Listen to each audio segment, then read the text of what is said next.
નમસ્કાર. નવજીવન ટ્રસ્ટ પરિવાર વતી હું રામ મોરી આપ સૌનું હાર્દિક સ્વાગત કરું છું. આપ સૌ નવજીવન ટોક્સમાં પધાર્યા છો. દર મહિને આપણે 2 રવિવાર અને 1 શનિવાર પસંદ કરી ગુજરાતી સાહિત્યના સંદર્ભમાં અલગ અલગ સંગોષ્ઠીનું આયોજન કરીએ છીએ. ગુજરાતી ભાષાના જાણીતા કવિ, વાર્તાકાર, વિવેચક અને અભ્યાસી વક્તાઓ આવે છે ને તમારી સમક્ષ આ પુસ્તકનું રસદર્શન કરાવે છે. સાહિત્યની સંગોષ્ઠી થાય છે. આજે બહુ એક અદ્ભુત પુસ્તકની વાત થવાની છે. ગુજરાતી ભાષાના મને ગમતા ટોપ 10 પુસ્તક. હવે તો આમ નવી સ્ટાઇલ છે ને આખી, મર્યા પહેલાં આ 5 ફિલ્મો જુઓ, મર્યા પહેલાં 10 ગીતો સાંભળો. તો એ પ્રકારની જે આખી શ્રેણી ચાલે છે એમાં મને કોઈ પૂછે કે એવા 10 પુસ્તકો ગુજરાતી ભાષામાં જે તમારે પસંદ કરવાના હોય તો 1 થી 10 પુસ્તકમાં હું આ પુસ્તકનો ઉલ્લેખ અચૂક કરું. જીવનનું પરોઢ મેં મારા જીવનમાં વાંચેલું એક અત્યંત અદ્ભુત પુસ્તક, જેના પાને પાને મેં ઉત્સવ અનુભવ્યો હોય એવું આ પુસ્તક છે, જીવનનું પરોઢ. તો આ પુસ્તક વિશે વાત કરવા માટે આપણી વચ્ચે જાણીતા વિવેચક, સંપાદક અને પ્રાધ્યાપક એવા ભરત મહેતા ખાસ વડોદરાથી પધાર્યા છે. હું સાદર વિનંતી કરીશ કે આપ મંચ ઉપર પોતાનું સ્થાન ગ્રહણ કરો. આદરણીય ભરત મહેતા.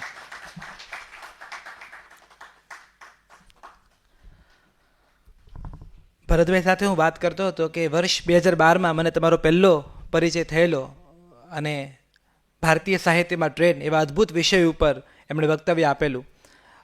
અગાઉ ભરતભાઈ આપણે ત્યાં મીરાબેન વિશે અદ્ભુત વક્તવ્ય આપી ચૂક્યા છે અને વક્તવ્ય આપવાની એમની પોતાની એક અલગ શૈલી છે અને એ વક્તવ્ય આપતા નથી તમને પેલું બિલકુલ સમુદ્ર મંથનમાં પેલું મોહિની રૂપ લઈને વિષ્ણુ આવેલા અને ઘડામાંથી ભરી ભરીને જે અમૃત પાતા હતા દેવતાઓને, એ દ્રશ્ય તમારે માણવું હોય તો ભરત મહેતાને બોલતા સાંભળવા.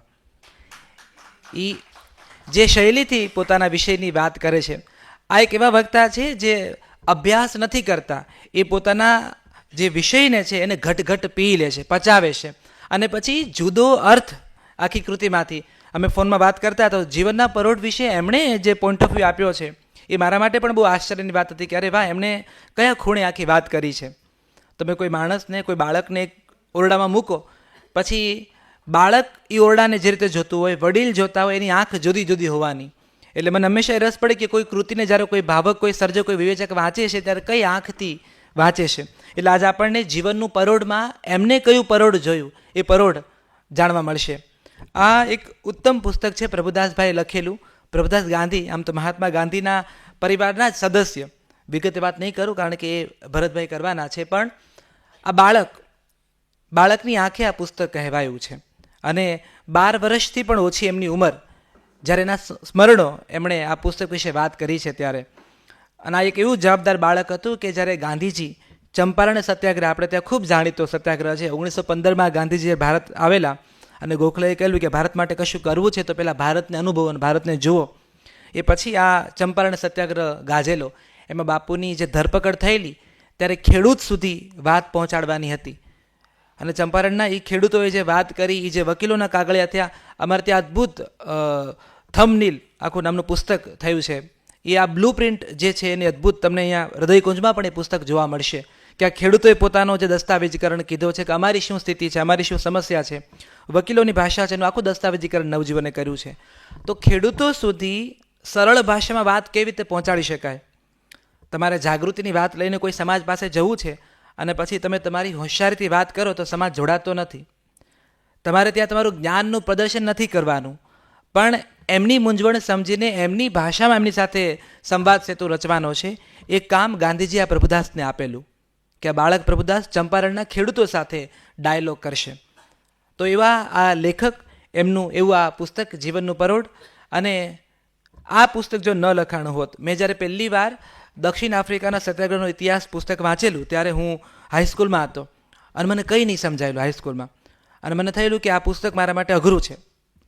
પણ પછી જ્યારે કોલેજમાં આવે ત્યારે ફરી એ પુસ્તક મેં હાથમાં લીધું તો પણ મને એવું લાગ્યું કે ગાંધીજી દક્ષિણ આફ્રિકાનો સત્યાગ્રહનો ઇતિહાસ છે એ રસાળ હજી નથી. પણ એ કોલેજમાં હું આવી ડિમાન્ડ કરતો માણસ એ ભૂલી જતો હતો કે એ ગાંધીજીનો કેટલો ઐતિહાસિક દસ્તાવેજીકરણ છે. પણ તોય મને થતું કે થોડુંક કલાત્મક હોત તો, એમ થોડીક હજી વાત વધારે વાચક તરીકે મને ભાવી હોત તો. અને પછી હું જ્યારે 4 વર્ષ પહેલાં નવજીવનમાં નવો કામે લાગ્યો ત્યારે આ પુસ્તક મારા હાથમાં આવ્યું. ત્યારે પેલું મારી અંદરનું જે હાઈસ્કૂલનું બાળક હતું, જેને પ્રશ્ન થયો હતો કે આ વાતને રસાળ કેવી રીતે હોઈ શકે, એ અભિવ્યક્તિની ચરમસીમા આ પુસ્તકમાં છે. હવે મને તમારી વચ્ચેથી અને પુસ્તક વચ્ચેથી હું ખસી જાઉં છું. હું સાદર વિનંતી કરું છું ભરત મહેતાને કે આપ પધારો અને જીવનનું પરોઢ થકી અમારા જીવનની એક એવી પરોઢ ઊભી કરો જેની અમને રાહ હતી. આદરણીય ભરત મહેતા.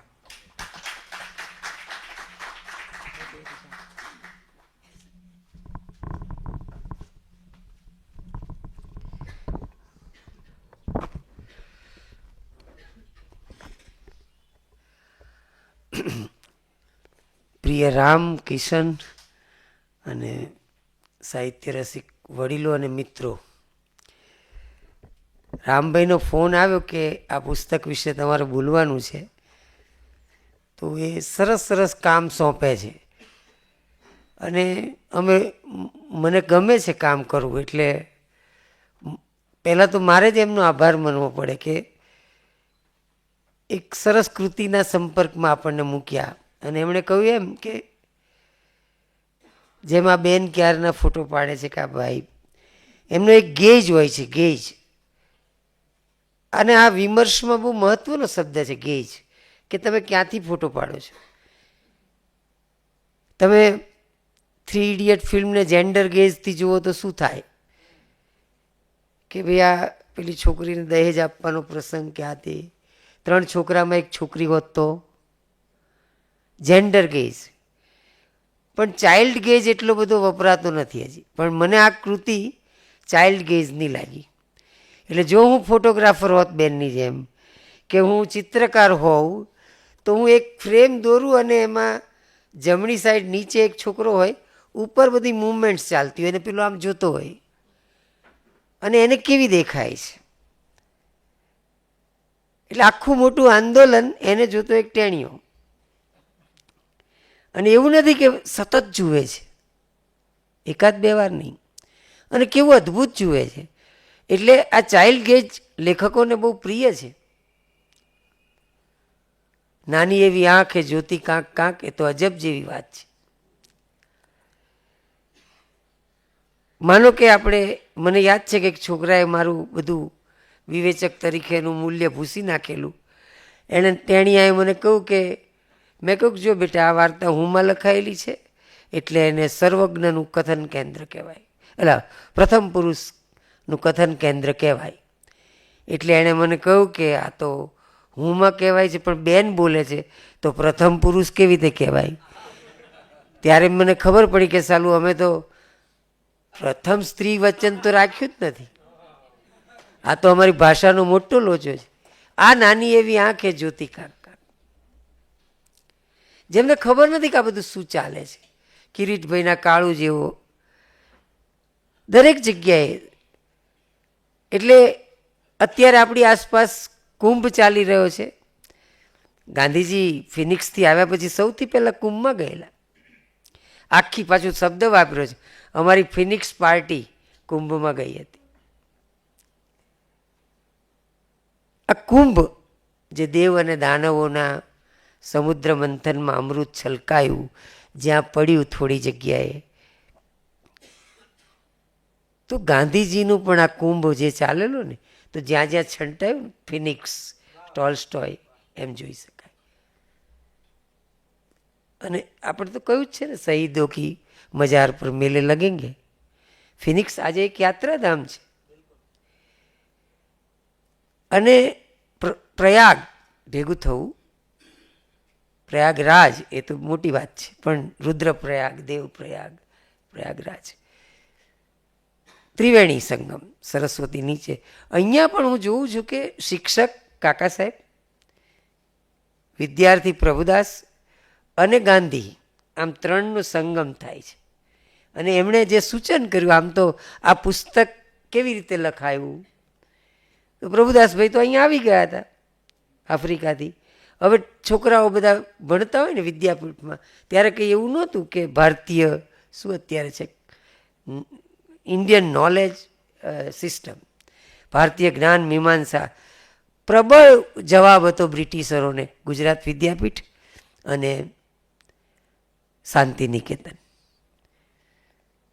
અને નવજીવન એમ પણ કહેવાય. આ પણ એક કુંભ મેળાનું જ સ્થળ છે કે જ્યાં ગાંધીના છાંટા ઉડ્યા છે.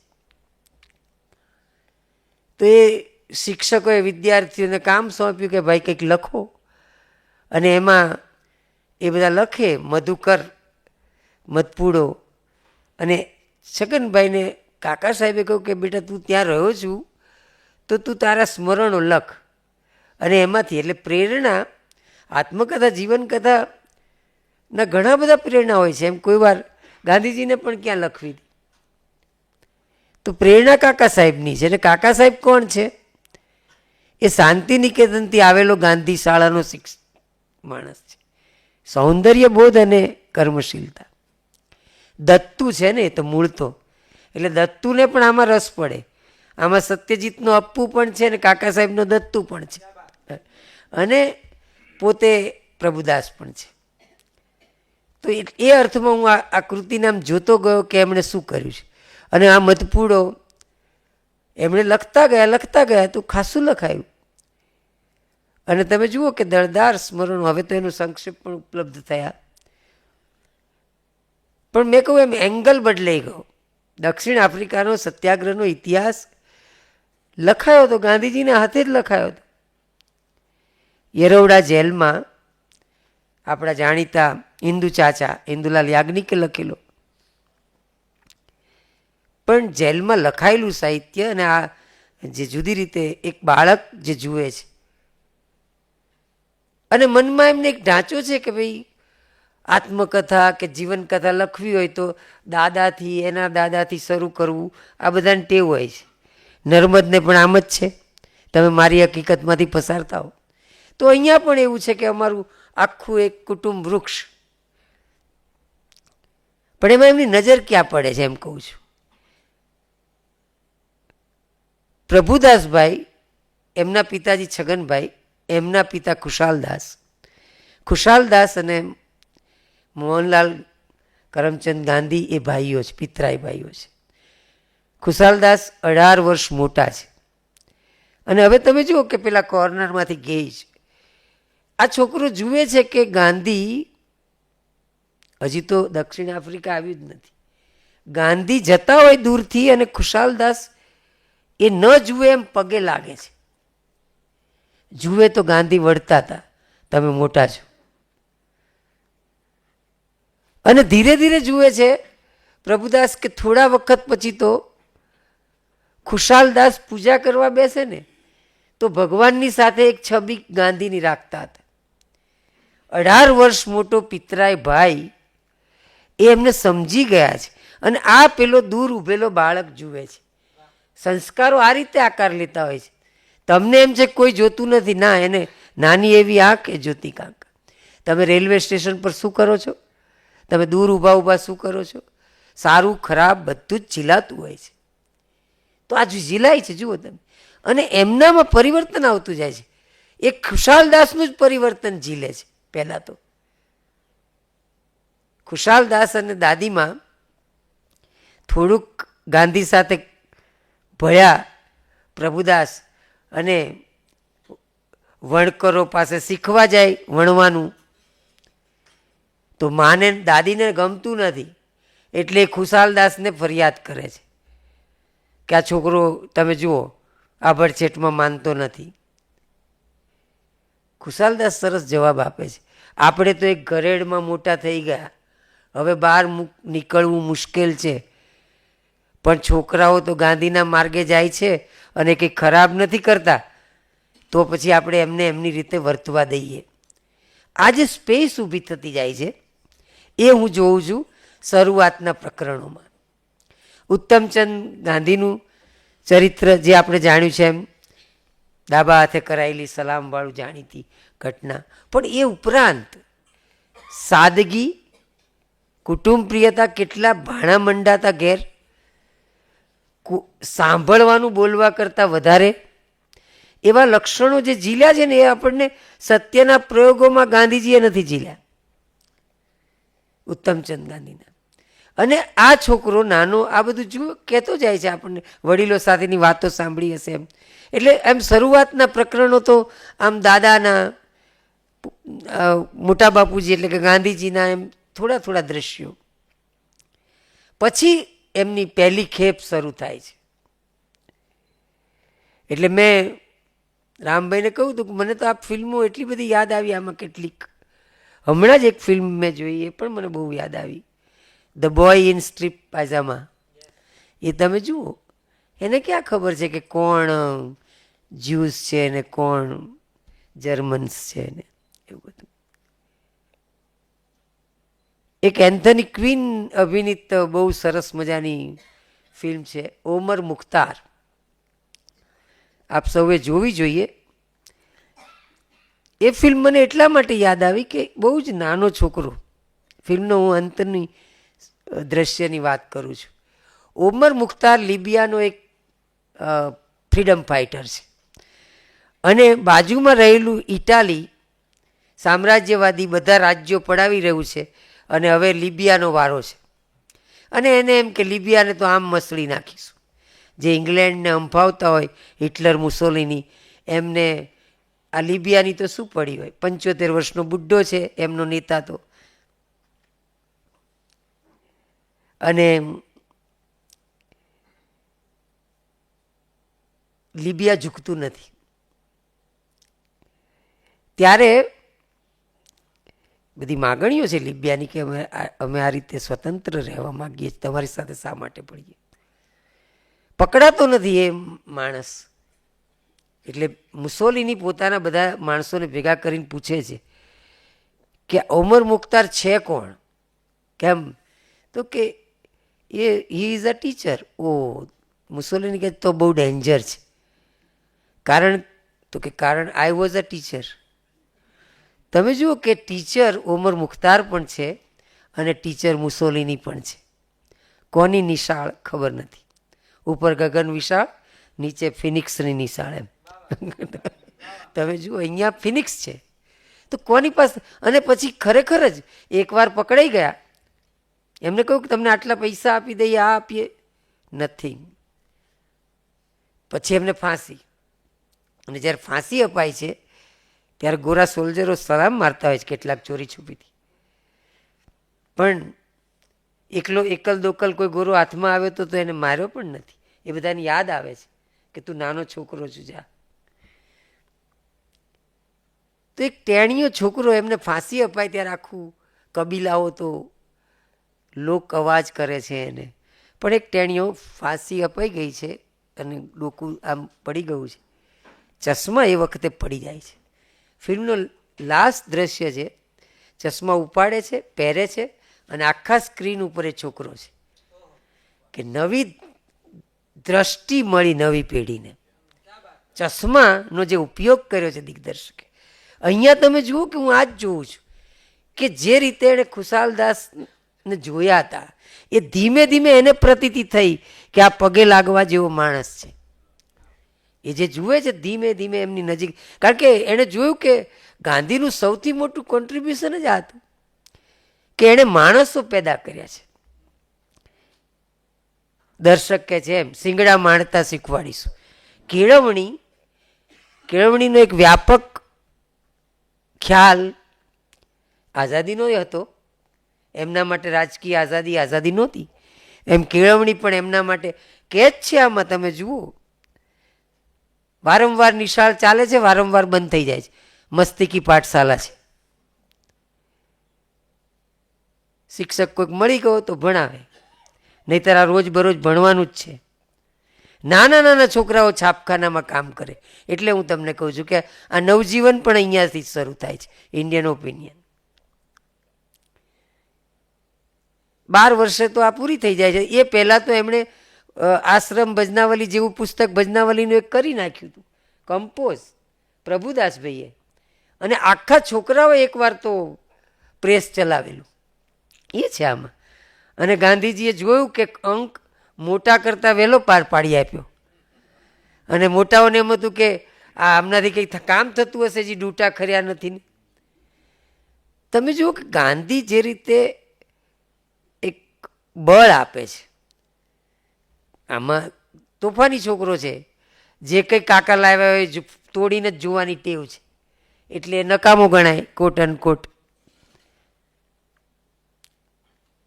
કારણ કે આવા પાત્રો આપણે બહુ જોયા. ટાગોરના સંસ્મરણો યાદ આવે આ વાત. એ જુદા પ્રકારના છે પણ છે એ જ વખતના. સ્વામી આનંદના બચપનના 12 વર્ષ. તો આ બધા સંસ્મરણો, એ સંસ્મરણો ઊભું શું કરે છે એક વિશ્વ આપણી સામે, કે એ જે આખી તાલીમ શબ્દ હું કેળવણી વાપરું છું, કેળવણી એમને ક્ષણે ક્ષણે શિક્ષણ છે. એવું નથી કે ભાઈ ક્લાસરૂમમાં જ શિક્ષણ હતું. એ તો ગયા છે અહીંથી પિતાની સાથે ભાગ. આપણે જાણીએ છીએ ગાંધી પણ કે આફ્રિકા આંદોલન કરવા નહોતા ગયા. એ તો એક ભાગરૂપે ગયા હતા વ્યવસાયના. પણ જે દિવસે એમણે જોયું કે ભાઈ નીકળવાનું છે ત્યારે જ કે આટલો મોટો અહીંયા અમારા આવેલા ઉપર હુમલો આવી રહ્યો છે, અને ત્યાં તો તમે એક પુસ્તક હિન્દીમાં છે ને, કુલી બેરિસ્ટર. તમે ડૉક્ટર હોવ કે તો કુલી ડૉક્ટર, તમારી પોસ્ટ કોઈ પણ હોય, તમે આગળ કુલી તો છો જ. એટલે આપણને પેલા પણ યાદ આવે આપણા ગાંધીવાદી ગિરિરાજ કિશોર, એમની નવલકથા પહેલા ગિરમિટિયા. તો એ આ જે ગાંધી ગયા અને એ દિવસે જે જોયું કે ભાઈ આફ્રિકામાં તો આ પ્રશ્ન ઊભો થયો, તો મારે રોકાઈ જવું પડશે, ને રોકાઈ જાય છે. અને પછી કારવા બનતા ચલા. જે એમને ધગસ હતી, એમણે કહ્યું કે આ એક ધર્મ, એમને પ્રિય શબ્દ હતો ને, પણ આ એમના માટે યુગ ધર્મ છે. અને એની એટલી જ પવિત્રતાથી જ આ કામ કર્યું છે એમણે. જે રીતે એ છગનલાલા જોઈ રહ્યા છે બધું, ગાંધીજીને ઝીણી નજરે જુએ છે કે કઈ રીતે કામ કરી રહ્યા છે, અને કેટલા રૂપો આપણને દેખાય છે. એટલે હું તમને કહું છું કે જેન્ડર ચાઇલ્ડ ગેજ છે. કૃષ્ણદાસ, આમનો નાનો ભાઈ, બીમાર પડ્યો છે આશ્રમમાં, અને ગાંધી આવીને લીંબુ નીચોવે છે, પણ છોતરું અંદર ના જવું જોઈએ, બાળકને તકલીફ થાય, અને બીઓ તો ના જ જવો જોઈએ. એ પ્રભુદાસ નોંધે છે કે બાપુએ છોતરું લીંબુના શરબતમાં જાય તો એને અત્યારે તકલીફ પડશે. સેવા કરતા જે બાપુને એને બતાવ્યા છે,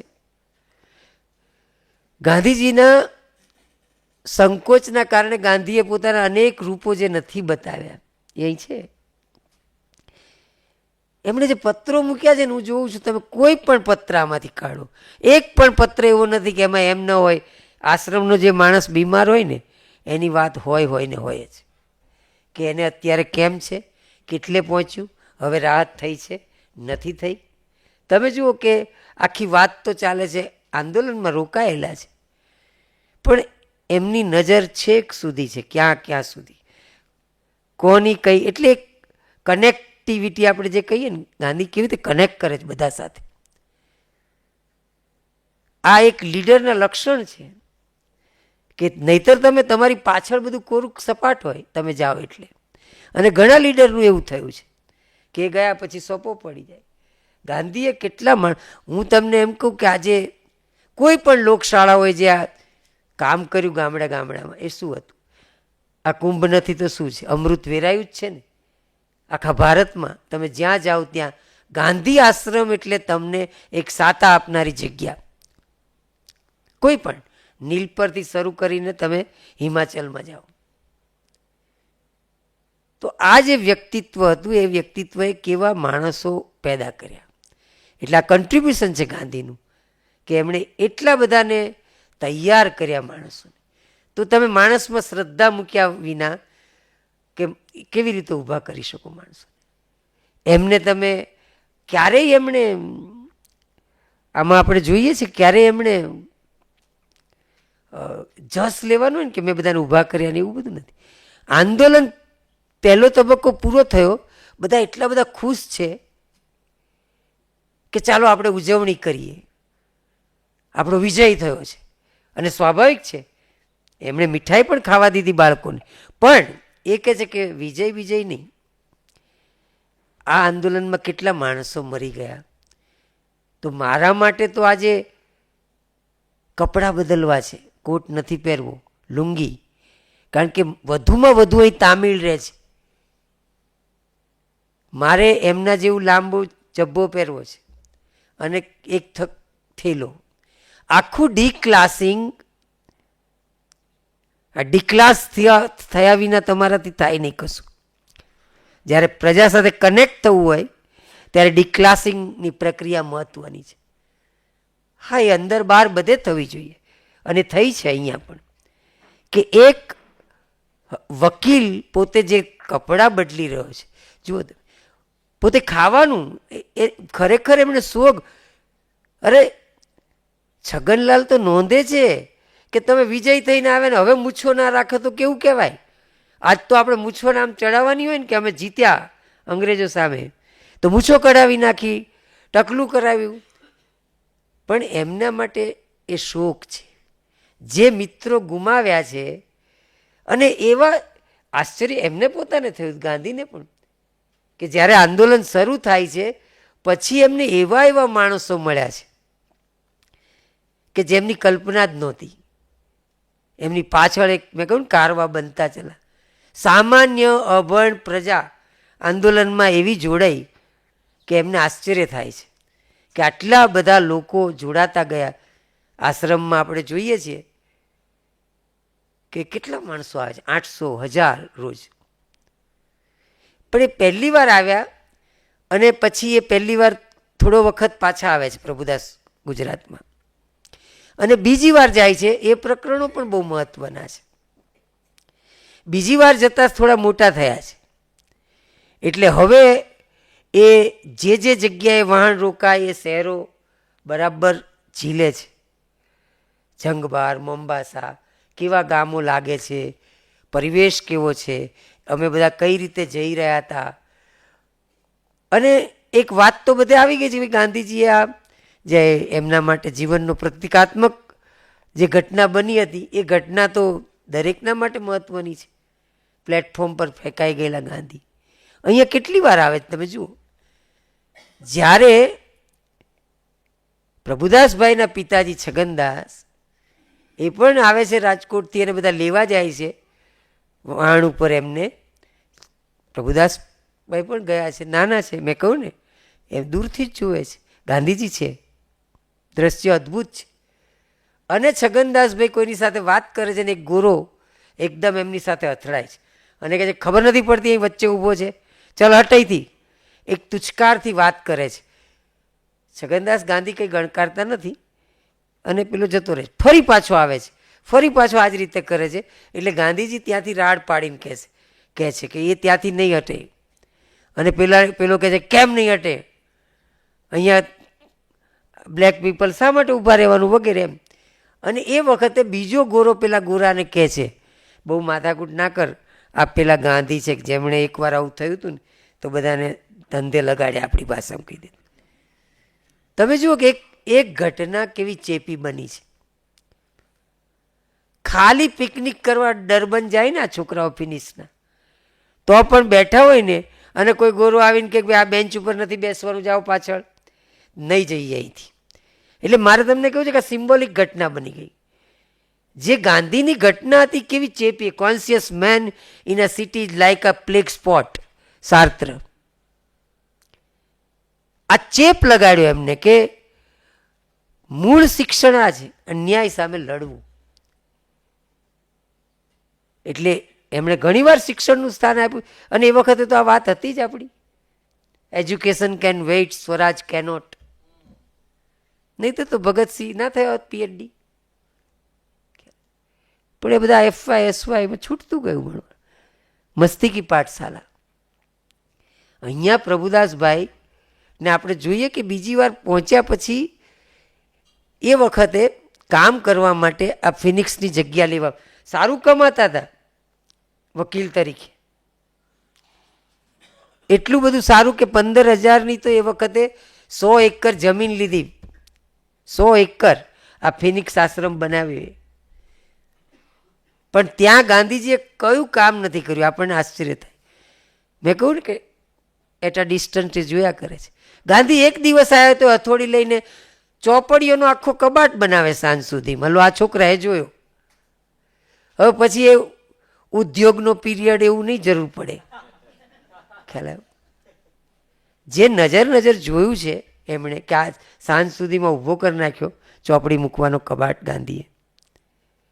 તો આ રીતે હું જોઉં છું કે એટ અ ડિસ્ટન્સ પ્રભુદાસ જે ફીલ કરે છે વાતાવરણને, તોફાની તો નહીં, અટક ચાળો છોકરો, સહીની બોટલ હોય તો ખોલી નાખવાની, રેડિયો ઘડિયાળ બધું ખોલી નાખ. આમાં સરસ એક ચેપ્ટર છે મારું ઘડિયાળ. બધા ચેપ્ટર તો બધા સરસ છે, પણ કેટલાક આપણે ભૂલી જ ના શકીએ. અત્યારે આપણને યાદ આવે ને, માનો કે સ્કૂલમાં આવેલા સાહેબો, આજ 26 જાન્યુઆરી છે તો કલેક્ટર કે મામલતદાર આવ્યા હોય તો સ્કૂલોની જે દશા હોય છે એ છે અહીંયા સરકારી મહેમાનો. હવે પેલાને કંઈ ખબર ના પડે અને પેલાને એમ થાય કે મને તો ભારત સરકારે મોકલ્યો છે તો ગાંધીએ મારું સ્વાગત કર્યું છે. ગાંધીજીએ 2 માણસો મોકલ્યા છે ખરેખર સ્વાગત કરવા, પ્રભુદાસને મોકલ્યા છે, નાના છોકરાઓને. પેલા નથી સારું લાગતું. એમાં પાછો એક ઇન્ડિયન પણ ગયો છે સાહેબ સાથે, ગોરા, અને એને તો વધારે ખરાબ લાગે છે કે એટિકેટ ને ગરિમા જળવાતી નથી મોટા સાહેબની. પછી એને એમ થાય કે મને ઉતારો પણ આવો. અને જે સરકારી મહેમાન પ્રકરણ છે, અને પ્રભુદાસ પાછા હસતા હસતા નોંધે કે મેં જોયું કે આ સાહેબને અમારા આશ્રમમાં ફાવતું નથી. એમને બરાબર, કારણ કે મનુષ્ય તરીકે તમારો સ્વીકાર છે, તમારા હોદ્દાઓને પ્રેમથી પૂરા માનથી, પણ તમારે તો પેલું જોઈએ છે કે પડ્યો બોલ ઝીલાય. તો એ આ નિશાળ નથી તમારી ગ્રાન્ટ પર ચાલતી. એટલે મદન મોહન માલવિયા અને ગાંધીજી વચ્ચે ફરક જ આ હતો. જ્યારે એમણે કહ્યું કે આપણે બ્રિટિશરોના પૈસા નહીં લેવાના સ્કૂલ ચલાવવા, BHU માટે નહીં લેવાના, જેની સામે આપણે લડીએ. વિદ્યાપીઠે નથી લીધા એ વખતે ક્યારેય. એક મોટી એક ડિબેટ હતી મદન મોહન માલવીયાની, કારણ કે એમના જ પૈસા લઈને પછી એમની સાથે કઈ રીતે કામ કરીશું એમની સામે. ઇન્ડિયન નોલેજ સિસ્ટમ આ વિદ્યાપીઠનું મૂળ છે એમ કહું છું. ફિનિક્સમાં એમણે શિક્ષકો નિમ્યા છે. જે શિક્ષકો એટલે મેં તમને કહ્યું એમ કે એ રસોઈઓ પણ હોય, એ ઉદ્યોગ શિક્ષકે હોય, આખું ટાઈમ ટેબલ જે લોકશાળામાં છે એવું. પ્રાર્થના જેટલું જ મહત્વ છે દાંતણ પાણીનું. આ શબ્દ આમાં વપરાયો છે. ગદ્ય બહુ સરસ છે. એકવાર ગાંધીજીએ આદુના મૂળિયા જોયા અને એમ થયું કે આદુ નથી ખાવું, એટલે ચા તો છોડી દીધી પણ આદુય છોડી દીધું. તો પ્રભુદાસ લખે છે કે એ અંગ્રેજોની પાછળ આદુ ખાઈને નહીં પણ આદુ છોડીને પડ્યા હતા. આમ એક નાના નાના વાક્યો પણ એટલા સરસ છે કે ક્યારેક આપણને થાય કે ફસાઈ ગયેલી હોડી એ કઈ રીતે જુએ છે મોટી વિશાળ. એટલે એક બાળકના રૂપે જ હું એમને જોયા કરું છું કે એ, અને સ્વાભાવિક છે કે એમણે લખ્યું છે એ રીતે, પણ હાવી નથી થઈ ગયો. લખ્યું છે 48માં, 25 વર્ષ પછી ગાંધીજી ઉપર હાવી થઈ ગયા છે ને. ગાંધીજીએ જ્યારે લખ્યું 52માં સત્યના પ્રયોગો, મને બરાબર યાદ છે એક દ્રશ્ય કે હું નિશાળમાં જતો હતો તો મને કસ્તુરના વિચાર આવતા હતા. તો ના આવે તો શું આવે, એ વખતે નૈતિકતાના વિચાર આવે. લગ્ન થઈ ગયા હતા તો ગાંધીજી એમ કે હું કેટલો પાપી કહેવાઉં. એ ભાઈ તમે અત્યારે 52 વર્ષના ગાંધી, તમે પેલા 16-15 વર્ષના ગાંધીને કેવી રીતે જુઓ છો? અહીંયા એ ભૂલ નથી થઈ એમ કહું છું. અહીંયા એમણે બાળકને બાળક જ રહેવા દીધો છે. ગાંધીજી આખો દિવસ ઉપવાસ કર્યા ને પછી બાજુમાં બેસાડ્યા પ્રભુદાસને કે બેસો આજે તમારા વખાણ. પ્રભુદાસે આજે ઉપવાસ કર્યો છે. પ્રભુદાસ કહે છે કે મને એક જ વિચાર આવતો હતો, ક્યારે આ વખાણ પૂરા થાય ને મારે ખાવાનું મળશે. આ ચોખ્ખું લખ્યું છે. અને ત્યાં પડેલું એક કાજુ મેં લીધું અને ખાઈ પણ લીધું એમ કે. તો તમે જુઓ કે એમાં કોઈ સંકોચ, એ કે મારા વખાણ ચાલતા હતા, જો આ નાનો છોકરો એને ઉપવાસ કર્યા છે. તો આ પેલો ગેજ ગુમાવતા નથી એમ કહું છું. એટલે મને આ કૃતિમાં એ ગમ્યું છે કે અહીંયા એક આત્મકથા માટેની જે પેલી હોય ને જાતભાતની વાતો, કરેજિયસ સર્ચ ફોર ટ્રુથ ને એવું બધું કંઈ માથાકૂટ નથી. કારણ કે આ તો કિશોર છે, હજી કંઈ એટલો ટટ્ટાર મનુષ્ય થાય એ પહેલાંનો વાત. એટલે એનો હું ગુજરાતી હું છે વાંકો ચૂકો, ઇંગ્લિશનો આઈ નથી ટટ્ટાર આપણો હોય ને ત્યારે. એટલે એ હુંમાં બધા એના સૌંદર્યો છે પોતાના વણાકોના એમ. જે બાળકના હોય એવા. પણ એણે આ રીતે ઝીલ્યું છે કે દરેક વસ્તુમાં આ જો તમે કહેતા હોય તો આ સચ્ચાઈ પણ છે. આ સચ્ચાઈ પણ છે કે ભાઈ મેં કાજુ ખાઈ લીધું અને વખાણ ચાલતા ત્યારે મને ભૂખ લાગી હતી, એમાં વાંધો શું છે? ક્યારેક તમે જુઓ કે એકવાર પેની 2 વાર એવા થયું, છોકરાઓ ટેણિયાઓ બધા ફરતા હોય કામ કરતા, એકવાર પેની મળી, એકવાર કંઈક પાઉન્ડ મળી ગયો. પછી મેડમ ભણાવે છે, એક એમણે કહ્યું કે ચાલો આજે આપણા પૈસા મળ્યા છે, કોઈના છે નહીં તો આપણે ભજીયા ખાઈએ. પ્રભુદાસ કે ના, ભજીયા ના ખવાય, ગાંધીજી વડે આપણે પૈસા જમા કર. પણ બધા ચાડી ચુગલીની ટેવ નથી એટલે કહેતા નથી ગાંધીજીને કોઈ. પણ ભજીયા આવ્યા, તમે જુઓ હવે શું કરવાનું? ભજીયા આવ્યા તો સુગંધ તો કે મેં એક કામ કર્યું, ભજીયું લીધું, સૂંઘ્યું બરાબર ને પછી પાછું આપી દીધું. તો આવા જે દ્રશ્યો છે કે એમાં બાળક કેટલું જીવન છે કે ના, એને કેટલું મન માર્યું હશે એમ કે એક બાજુ ખાવું એક બાજુ ન ખાવું, તો સુગંધ લીધું એમ કે તમે ખાઓ, મારી જીવ નથી ચાલતો. કારણ કે પેલું ગાંધીજીને પણ અલુણા ચાલે ને ક્યારેક આમને પણ અલુણા મળે, રવિવારે છૂટ મળે. તો આ પણ નોંધાયું છે કે રવિવારે અમે બરાબરનું મીઠાવાળું ખાતા, હું ને દેવદાસભાઈ. ગાંધીજીના 3 સંતાનો, મણીલાલ, રામદાસ અને દેવદાસ, ત્રણેય આમાં છે. અને એ જ રીતે છગનભાઈ પ્રભુદાસના પિતાજી, એમના ભાઈ મગનલાલ અને એમના ભાઈ, 3 ભાઈઓ પણ અહીંયા છે. એક ભાઈ પછીથી આવે છે. પણ આ કૃતિનો જો કોઈ બીજો નાયક હોય ને તો મને ગાંધીજી નથી લાગ્યા, મગનલાલ લાગ્યા છે. તપોધન મગનલાલ આવું લખ્યું છે, પણ આ મગનલાલ આના નાયક છે. મગનલાલ જે ચૂપચાપ સેવક છે અને જે રીતે ઝીલે છે, અહીંયા વપરાયું છે એમના માટેનો શબ્દ ગાંધીજીના હનુમાન, બરાબર છે. અને એટલા માટે આપણને એકદમ વાલ્મીકી યાદ આવી જાય. હનુમાન લંકા જીતીને આવ્યા ને, એમ બધું આ જેમ ફિનિક્સમાં જીતીને આવ્યા.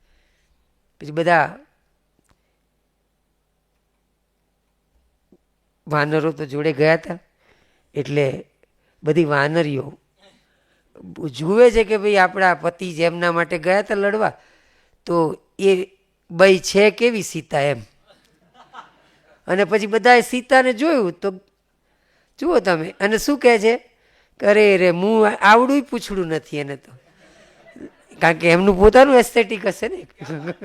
તો અહીંયા પણ બધા એકસાથે જોડાતા બહેનો, કારણ કે સૌથી પહેલો સત્યાગ્રહ તો કસ્તુરબાએ કર્યો ગાંધી પૂર્વે, અહીંયા આપણે જોઈએ છે. અને ગાંધી કહે છે કેમ ના થાય, કોઈ મૂળ વાત છે, કોઈ ડરતું જ નથી. મને એ બહુ મજા આવી. આખી કૃતિમાં પ્રોબ્લેમ એ થયો છે કે પ્રભુદાસને જેલમાં જવું છે ને જવા જ ના મળ્યું, નાના ગણાયા છેક સુધી. તે એટલો એમ કે હજી 4થી વાર જો લડાઈ શરૂ થાય ને તો સારું, તો આ વખતે હું જઈ શકું. કારણ કે દર વખતે ગાંધીજીએ કહ્યું કે આના પછી તમારે, કારણ કે મૂળ તો આ જેલની તાલીમ હતી. આ ફિનિક્સમાં જે બહુ કુશળતાથી એમણે કામ શેના માટે કર્યું? આ અલુણું ખાવું, આટલી બધી મહેનત કરવી, સવારે ઉઠવાનું, પછી 6 થી 8 ખેતી, પછી નાસ્તો, પછી ભણવાનું, પાછું 11 થી 11:30 થોડુંક કામ કરવાનું, સાંજે કામ કરવાનું, આટલું બધું કામ. તો કે તમે જેલમાં જશો ને ત્યારે પાવડા કરવા પડશે, જેલમાં જશો ત્યારે ભૂખ્યા રહેવું પડશે. ખાવાની સાહેબ તાંસળામાં બધું ભેગું જ, કારણ કે જેલમાં આમ જ ખાવાનું છે. તો આ કઈ તાલીમ આપે છે? પછી તમે વિચાર કરો કે સાલું 12 વર્ષ સુધી જેલમાં ન જવાનું થાય તો લોચો તો પડે જ ને. એટલે સતત એમને એમ થાય કે હવે મારો વારો આવશે. જલ્દી જો છે ને મગન કાકાને ઉપાડી જાય ને તો પછી આશ્રમ મારે સંભાળ, અને પછી જો મારો વારો તરત આવી જાય. પણ મગન કાકા નથી જતા. અને એકવાર કહે છે પોલીસવાળા આવે છે, ગાંધી ક્યાં છે? એટલે આમને એમ કે મોહનદાસની વાત ચાલે છે. એટલે કહે છે કે ગાંધી તો ડરબન છે. નહીં મગનલાલ ગાંધી, ખોટું નહીં બોલો. આવું થતું ને ત્યારે અટક એક હોય તો ઉમાશંકરને થયેલું 31માં ડોક્યું વાંચજો. વિરમગામની છાવણીમાં એ પેલું મેગેઝિન બહાર પાડે તો તંત્રી સંપાદકની ધરપકડ કરવા પોલીસ આવી. તો ઉમાશંકર તો ટેટી મેટી નાના લાગે તો કે ભાઈ એ છોકરા અહીંયા ઉમાશંકર ક્યાં છે? તો કે તો બહાર ગયા છે. આ છાપું બહાર કાઢે છે ને સત્યાગ્રહની. એટલે કારણ કે એમને એમ કે આવડું છોકરું છાપા વિશે શું જાણે, પણ એ વખતે તાલીમ એવી હતી કે આવડા છોકરા સંપાદક હતા ભાઈ, એમ આ કેળવણી હતી, આ ઇન્ડિયન નોલેજ સિસ્ટમ હતી. જો જવાબ દેવો હોય કોલોનિયલ સામે જે સન ઓફ સોઇલ જે જન્મ્યા હતા એ આવી રીતે જન્મ્યા હતા. એટલે અનેક પ્રકારની જે આપણી લડતો હતી એના બધે જ, નહીતર આ બધું ચેપ જ કહેવાય ને. ઉમાશંકરે આ જવાબ આપ્યો. અહીંયા એમણે પણ મગનલાલ ગાંધી પછી એ પકડવા નહોતા, એમને દેખરેખ રાખવાની હતી આશ્રમમાં, કેટલા આવે છે કેટલા નહીં. પણ આપણે વાત કરતા હતા મગનલાલ. આ મગનલાલનું ચિત્ર એમણે બરાબર પાડ્યું છે. અને તમે જુઓ કે ઘણાને એવું લાગ્યું કે ભાઈ આમાં મગનલાલ, કેટલા બધા એમના કુટુંબીજનો કે મગનલાલ એમને મારતા બાળકપણમાં, પણ એ પોતે મગનલાલ પોતે ડેવલપ થતા હતા. એ જ મગનલાલ એમની પાસે રડેલા પણ છે કે મેં તને બાળપણમાં મારેલું. તો મારવાનું એટલે તમે કોઈ મોટું નુકસાન કર્યું એટલે જેમ આપણે રોજબરોજ છોકરાઓ 1 get 1 free એમ માર ખાતા હોય છે, એવું જ મારો કે ઘડિયાળ તોડી નાખ્યું, બધું જાત ભાતના એમના તોફાનોનું અહીં લાંબુ લિસ્ટ છે. અને એ બધું થઈ જતું એમનાથી. માનો કે એમને હવે જુઓ આમાં જિજ્ઞાસા કેટલી સરસ. એમાં માર ખાધેલો એકવાર કે મીણબત્તી છે તો મીણબત્તીમાંથી આમ મીણ ઓગળે ને એ જોવું બહુ ગમે. તો એકવાર મીણબત્તી મમ્મી બહાર ગયા છે એટલે મીણબત્તી હાથમાં આવી ગઈ, સળગાઈ અને એમાં બારણું ખખડ્યું એટલે મીણબત્તી આમ બાજુ પર મૂકી દીધી, ખબર ના રહી અને પેલું લાકડામાં સળગવા માંડ્યું અને ખાસું સળગ્યું ત્યારે કાકી જોઈ ગયા અને બચ્યા. તો આ કેવી રીતે બન્યું? એટલે થોડો માર ખાવો પડેલો. તો આવા માર એમ કહું છું. પણ એમને જે મગન કાકા પ્રત્યેની જે લાગણી છે કે એમને કઈ રીતે આખો આશ્રમ ચલાવ્યો. ગાંધીના જે સબસ્ટિટ્યૂટ જે ગાંધી હોતા જ નથી, ગાંધી મોટા ભાગે નથી. ફિનિક્સના આશ્રમની આ કથામાં પસાર થઈએ તો ગાંધી બહુ ઓછું છે. અને ગાંધી નથી તોય કામ કઈ રીતે ચાલે છે એક એક બાબતનું કશું જ એવું નથી કે જેમાં મગન કાકાની દખલ ના હોય. જે નથી સમજાતું ત્યાં પણ માનો કે સ્કૂલ બીજા માણસો ચલાવે છે પણ એનું ધ્યાન એ રાખે છે.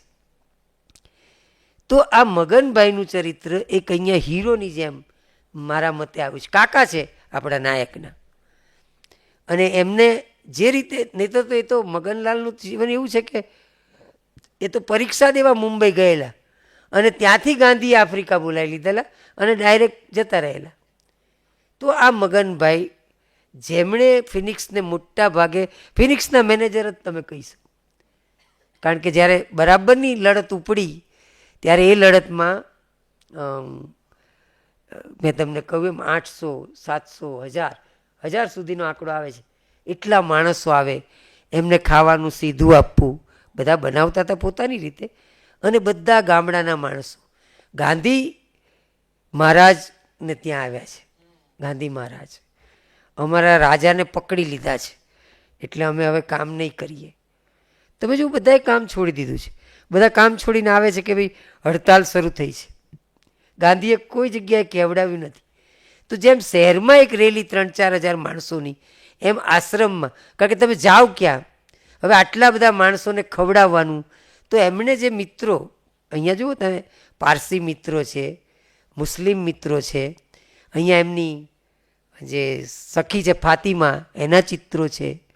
અહીંયા એક પણ પ્રકારે તમને એવું ના લાગે કે અહીંયા માત્ર ભારતીયો જ છે, એટલે કે સોરી વિદેશી પણ છે. અહીંયા કેટલા બધા વિદેશી જોડાયા છે.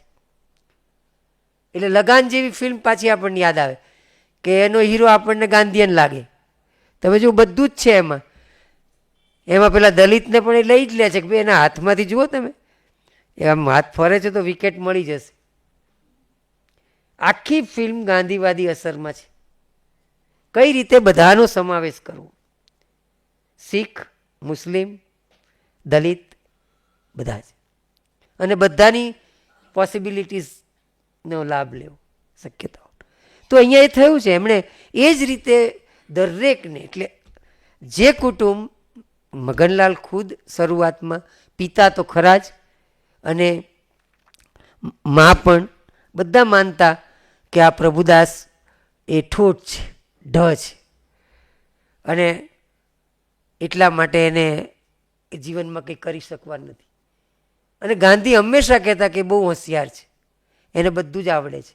એટલે એ કહે છે કે મને જો હું ગાંધીને ન મળ્યો હોત, બે ચાર શિક્ષકો પણ છે એવા, આઇઝેકનું ચિત્ર છે, પિયર્સન, એમના શિક્ષકો, વેસ્ટ દાખલા તરીકે, એ શિક્ષકના ચિત્રો અદ્ભુત છે. વેસ્ટ એમ કે જેમ કોઈ પિતાજી પોતાના બાળકને ધોતલી પહેરતા શીખવાડે એમ એ મને ગણિત શીખવાડતા હતા.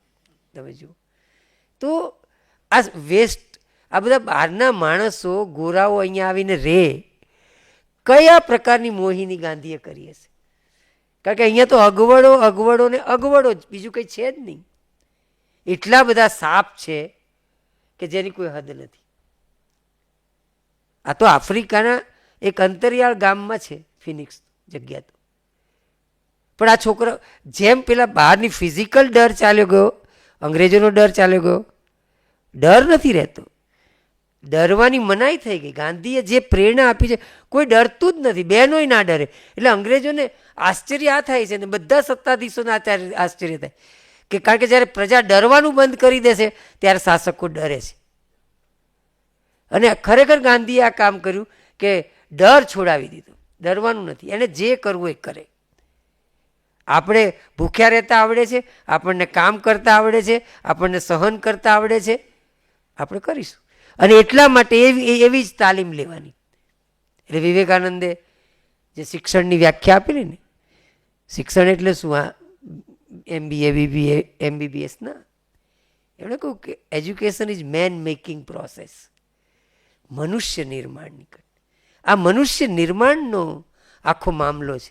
અને મનુષ્ય બનવું એટલે શું? અહીંયા તમે જુઓ કે બધાનો જે વિકાસ થાય છે આ બાળકોનો એક સાથે. અહીંયા આવીને એમણે શું કર્યું? ક્યાંના ક્યાં ગયા પ્રભુદાસભાઈ? હિમાચલ તરફ. તો આ જે કામ થયું, એક ઠોઠ કહેવાતો નિશાળીઓ, એના આ 83 પ્રકરણો છે, 21 4 ખંડમાં, લગભગ જેને કહેવાય કે સત્યના પ્રયોગોની સ્ટ્રક્ચરમાં ચાલે છે. અને નાના નાના સરસ મજાના પ્રકરણો છે. પણ એટલા બધા ગૌણ પાત્રો ઊભા થતા જાય છે, શિક્ષકોના, સાથીઓના. ચાર્લી દાખલા કે હપસી છોકરો, મેં તમને કહ્યું કઈ જાત નથી રહેતી. જો ચાર્લી ત્યાં જોડાયો છે, ટપાલ આપવા ચાર્લી જાય છે, પણ સંસ્કાર એમ કે કેવો બદલાઈ ગયો છે અમારી સાથે. જ્યારે બધા જ આશ્રમમાંથી જતા રહ્યા, પિતા માતા ગાંધી, મોટા ભાગના શિક્ષકો, વેસ્ટ, આ બધાને ઉપાડ્યા એક પછી એક. હવે મગન કાકા છે. એ વખતે પેલા બહાર ઝૂંપડામાં દૂર રહેતા ઝૂલું માણસો આવે છે છોકરાઓને જોવા. એક અમે એમની ભાષા ના જાણીએ, અમારી ના જાણે, આંખોથી બસ એટલું કહેતા હતા તમારા મા બાપ જતા રહ્યા ને અમને ખબર છે, પણ અમે તમારી જોડે છીએ, હો, ગભરાતા નહીં. તમે જુઓ કે આ એક કમ્યુનિકેશન લેંગ્વેજ વગર. અને એ પોતે પણ એ ઝૂંપડામાં જાય છે 1-2 વાર. તો આ ઝૂલું લોકો સાથેનો એક નાનકડો પ્રસંગ પણ કેટલો મહત્વનો છે. એ જ્યારે માનો કે આ રીતે આખું જે આંદોલન ફિનિક્સનું શરૂ થાય, આપણે જાણીએ છીએ કે જે ટેક્સ નવો નાખી રહ્યા હતા, જે લગ્ન થયેલા કપલે પુનર્લગ્ન કરવા ત્યાંની માન્યતા મુજબ, એ પ્રકારના એક હિણપત ભર્યા, સ્વમાનને ઠેસ પહોંચાડનારા, આર્થિક રીતે લગભગ કંગાળ કરી દે એટલો મોટો કર હતો આ.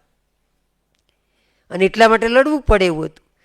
અને એ લડાઈ એમણે બરાબર જેને કહેવાય કે અંગ્રેજોને એની પ્રતીતિ કરાવી કે અહીંયા આવીને પણ એ બધાને મળીને જાય છે ગાંધી. તો એ પણ એ કે જ્યારે ગોખલેજી આવ્યા તો ગોખલે અને ગાંધી શું વાત કરતા હતા એમને ખબર નથી, પણ અમને એટલી ખબર છે કે ગોખલેજી આવી ગયા, હવે આપણું આંદોલન ચાલશે. તો જે રીતે એને બળ મળે છે કે આજે ગોખલે આવ્યા છે, ગોખલેજી ત્યાં જઈને કરવાના છે, હવે મસ્ટનું કંઈ ચાલશે નહીં. કારણ કે ત્યાં તો શું હતું કે આ બધા શાસકો છે, એ તો તમારી લડત જુએ છે અને પછી 2 ટુકડા નાખી દેશે વચનના, અને પછી નહીં પાડવાના. ન પાડે તો ફરી લડત શરૂ થાય, કોઈ પણ પ્રકારના પૂર્વગ્રહ વગર. અને તોય પેલો અંગ્રેજ એવું કે ગાંધી તમે જૂતા બહુ સીવો છો, એક જોડી મોકલજો, તો મોકલવાના. આમાં જ છે કે એક દિવસ આવું. અને જુઓ તમને અહીંયા જેન્ડર ગેજ પણ છે.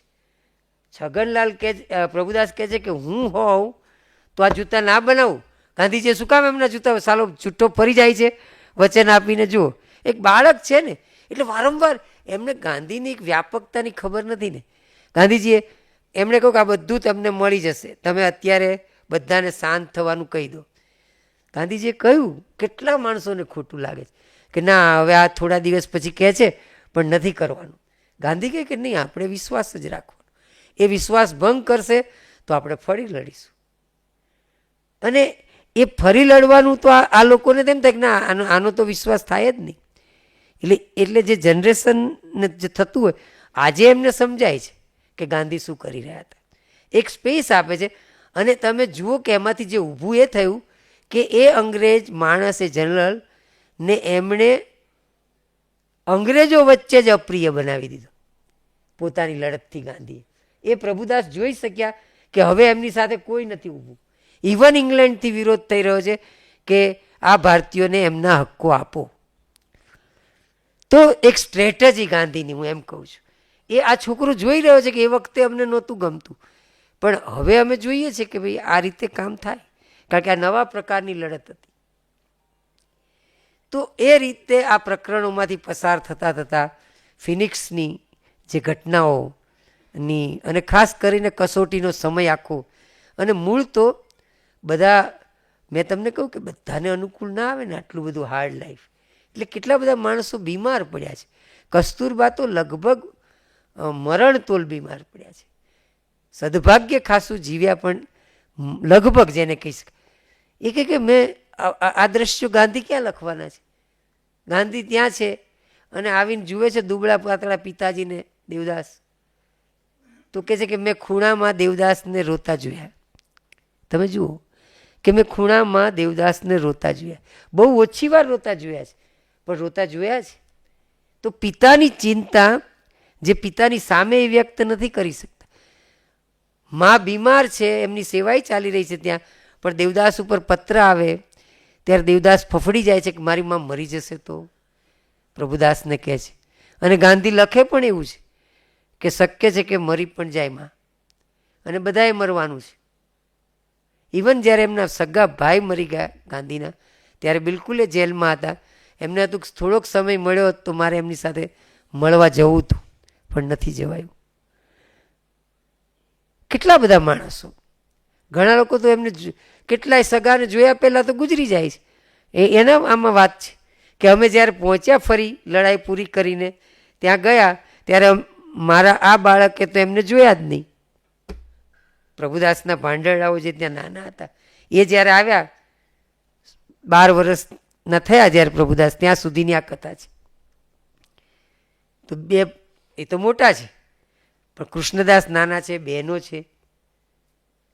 અને આપણને આશ્ચર્ય થાય કે આ મા બાપ મગન કાકા છે, પણ છોકરાઓને સાચવવાના, ઘર સાચવવાનું, ફિનિક્સનું આશ્રમનું, આ બધું નાની વયે પાછી એમને મુજબના કામ કરવાના. એટલે કે મુખ્ય કામ એમનું શું હતું?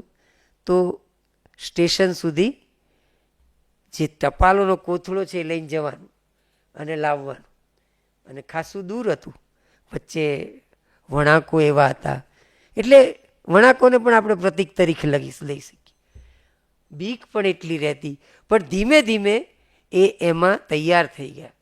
એ કહેતા હતા કે હવે આમ મને એટલી બધી બીક લાગે એમ કે આવતો હોય ત્યારે, પણ હું આવું ને એટલે બધા કે યાર તને બીક નથી લાગતી? આટલું મોટું અંધારું ના જંગલ ને આ કોઈ એવા અપસી સામે મળી જાય, ઓળખતા ના હોય, તો કોઈ વાર તને બીક, બહુ જ બીક લાગતી. પણ એમ કે મારા વખાણ એટલા થાય ને તો હું કહું કે આમાં શું ગભરાવાનું હોય. એટલે એમ માણસ કેવો મોટો થતો જાય, ધીમે ધીમે અંદર મેચ્યોર થતા ગયા, કે બધાને એમ લાગે છે કે મારે નહીં બીવો, હું નથી બીતો તો મારે નથી બીવાનું. તો આમ તમે એને આકૃતિને ચાઇલ્ડ સાયકોલોજીની રીતે પણ જોઈ શકો એમ છો, અનેક રીતે, કે કઈ રીતે એક સ્વાતંત્ર્યના સેનાનીઓની તાલીમ શાળા કેવી હોય. એટલે આખી વાત તો ફિનિક્સ પુરાણ છે. એમણે શબ્દ વાપર્યો છે કે ફિનિક્સ પુરાણ છે, પણ ફિનિક્સ પુરાણ એના પૂરી માત્રામાં પ્રગટે છે. અને મેં કહ્યું એમ બાળકની દ્રષ્ટિથી, એટલે અંગ્રેજો જીલાયા છે, અંગ્રેજોની ભારતીય પ્રીતિ જીલાઈ છે, અને સુપર તુલનાઓ છે. એક અંગ્રેજ છે ને એ મેં જોયા કેટલા જોરદાર અમને ભણાવે, પણ બીમાર પડી ગયા અને મૃત્યુની નજીક આવ્યા તો એટલા બધા ઢીલા પડ્યા ને, તો મેં કોઈ ભારતીયને આટલો ઢીલો પડેલો નથી જોયો. ભલે અમે અભાવો વચ્ચે જીવીએ છીએ, તો આપણે અંદરથી મજબૂત છીએ હો, મને એવું લાગ્યું. આ બધી નાની નાની નોંધો એટલી સરસ છે કે આપણને આશ્ચર્ય થાય કે આ છોકરો શું જોઈ રહ્યો છે.